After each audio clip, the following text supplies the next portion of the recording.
Hey guys, Sovereign Saurus here, welcome to a new video. So today I have a little story along with a couple of new coins and how I ended up with them. So first of all we have a 2022 Gold Britannia. So it is another one, different to the one I showed you the other day. We now have two of the 2022s along with obviously the various other years, but I don't have those to hand. So I have that. And I also have a Sovereign, surprise surprise, but this is actually one of the more rare ones.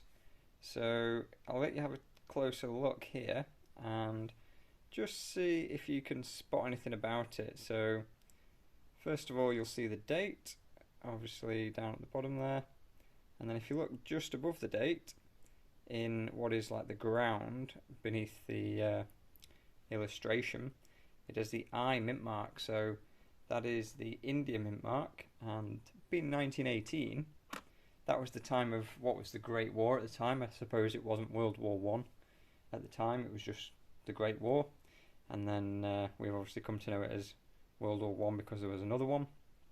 But anyway, I picked that up. The mintage on that is about 1,300,000, something like that. Just have a look, but there wasn't any London minted sovereigns there.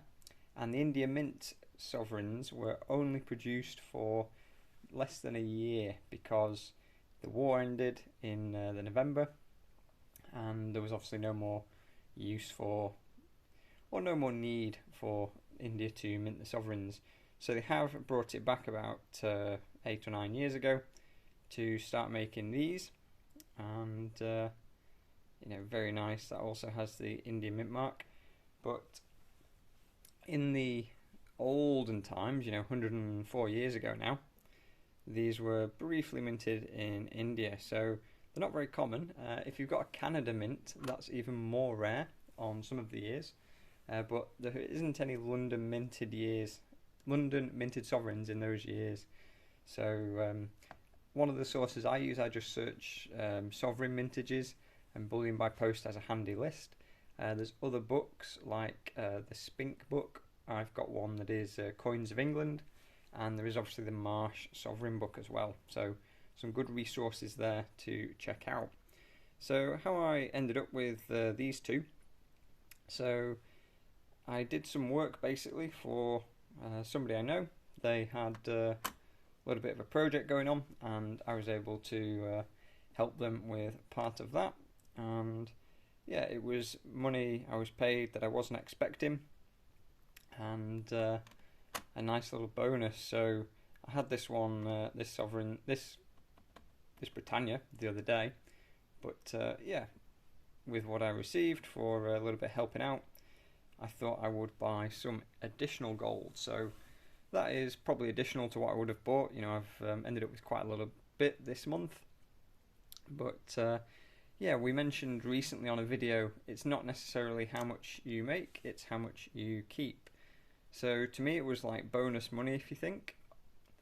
So rather than just having it sat there and, spending it on more fillet steak or, wasting it on whatever might come up, I thought I would just get it banked into my gold stack and be done with it, really.